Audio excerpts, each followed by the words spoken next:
രാത്രിയിൽ മുറി അടച്ചിരുന്ന് മൊബൈൽ സ്ക്രീനിൽ നിങ്ങൾ കാണുന്ന കാര്യങ്ങൾ നോർമലാണെന്ന് കരുതുന്നുണ്ടോ? എങ്കിൽ തെറ്റി. നിങ്ങൾ ആസ്വദിച്ച് കാണുന്ന ആ പദാർത്ഥം യഥാർത്ഥത്തിൽ ഒരു ഡിജിറ്റൽ ഡ്രഗാണ്. തുരുമ്പ് ഇരുമ്പിനെ കാർന്നു തിന്നുന്നതുപോലെ അത് നിങ്ങളുടെ തലച്ചോറിനെ നശിപ്പിക്കുകയാണ്.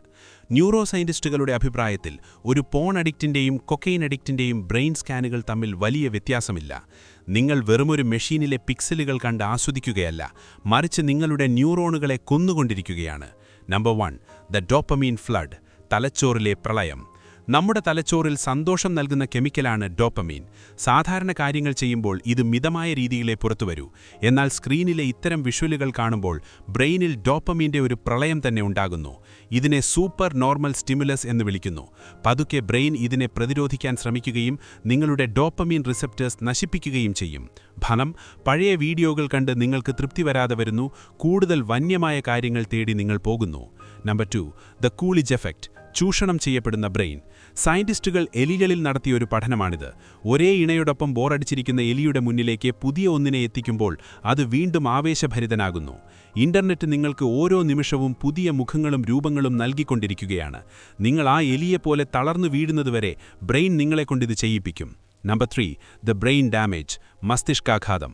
അമിതമായി ഇത്തരം കാര്യങ്ങൾ കാണുന്നവരുടെ പ്രീ ഫ്രോണ്ടൽ കോർട്ടെക്സ്, തീരുമാനങ്ങളെടുക്കാനും നിയന്ത്രിക്കാനും സഹായിക്കുന്ന ഭാഗം ചുരുങ്ങിപ്പോകുന്നു. അതുകൊണ്ടാണ് ഇനി ചെയ്യില്ല എന്ന് നിങ്ങൾ ശപഥം ചെയ്തിട്ടും രാത്രിയാകുമ്പോൾ പരാജയപ്പെടുന്നത്. നിങ്ങളുടെ വിൽ പവറാണിവിടെ ഇല്ലാതാകുന്നത്. Number 4, relationship and mental health killer. ഇത് നിങ്ങളുടെ ജീവിതത്തിലെ യഥാർത്ഥ ബന്ധങ്ങളെ നശിപ്പിക്കും. സ്ക്രീനിലെ പെർഫെക്റ്റായ കാര്യങ്ങൾ കണ്ട് ശീലിച്ച ബ്രെയിൻ റിയൽ ലൈഫിലെ മനുഷ്യരെയും വികാരങ്ങളെയും അംഗീകരിക്കാൻ ബുദ്ധിമുട്ടും. ഇത് പിന്നീട് കടുത്ത വിഷാദത്തിലേക്കും ആത്മവിശ്വാസമില്ലായ്മയിലേക്കും നിങ്ങളെ എത്തിക്കും. പരിഹാരം, ദ സൊല്യൂഷൻ. നിങ്ങളുടെ ഈ ശീലം മാറ്റാൻ 3 സ്റ്റെപ്പുകൾ പിന്തുടരാം. Number 1, the halt formula.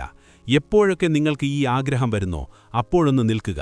സ്വയം ചോദിക്കുക, ഞാൻ വിശന്നിരിക്കുകയാണോ, ദേഷ്യത്തിലാണോ, ഒറ്റയ്ക്കാണോ, അതോ തളർന്നിരിക്കുകയാണോ? 95% കേസുകളിലും നിങ്ങൾ ബോറടിച്ചിരിക്കുകയോ സ്ട്രെസ്സിലായിരിക്കുമാകും. Number 2, the 5 second rule. ആ മോശം ചിന്ത മനസ്സിൽ വരുമ്പോൾ വെറും 5 സെക്കൻഡ് മാത്രമേ നിങ്ങൾക്കുള്ളൂ. ഉടനെ എഴുന്നേറ്റ് സ്ഥലം മാറുക, ഫോൺ ദൂരേക്ക് വയ്ക്കുക. Number 3, 90 day reset. നമ്മുടെ ബ്രെയിനിനെ വീണ്ടും പഴയ രീതിയിലാക്കാൻ ഏകദേശം 90 ദിവസങ്ങളെടുക്കും. ആദ്യത്തെ 2 ആഴ്ച പ്രയാസമായിരിക്കും, പക്ഷേ ആ വേദന നിങ്ങളുടെ ബ്രെയിൻ ഹീലാകുന്നതിൻ്റെ ലക്ഷണമാണ്. നിങ്ങൾ ഒറ്റയടിക്ക് വിജയിച്ചില്ലെങ്കിലും നിരാശപ്പെടരുത്. ഓരോ വീഴ്ചയിൽ നിന്നും പഠിക്കുക. ആ പഴയ ആത്മവിശ്വാസമുള്ള നിങ്ങൾ ആ പുകമറയ്ക്ക് പിന്നിൽ കാത്തുനിൽപ്പുണ്ട്. നിങ്ങൾ ഈ മാറ്റത്തിന് തയ്യാറാണെങ്കിൽ കമന്റിൽ "ഐ ആം ഇൻ കൺട്രോൾ" എന്ന് ടൈപ്പ് ചെയ്യുക. Subscribe for more life changing videos.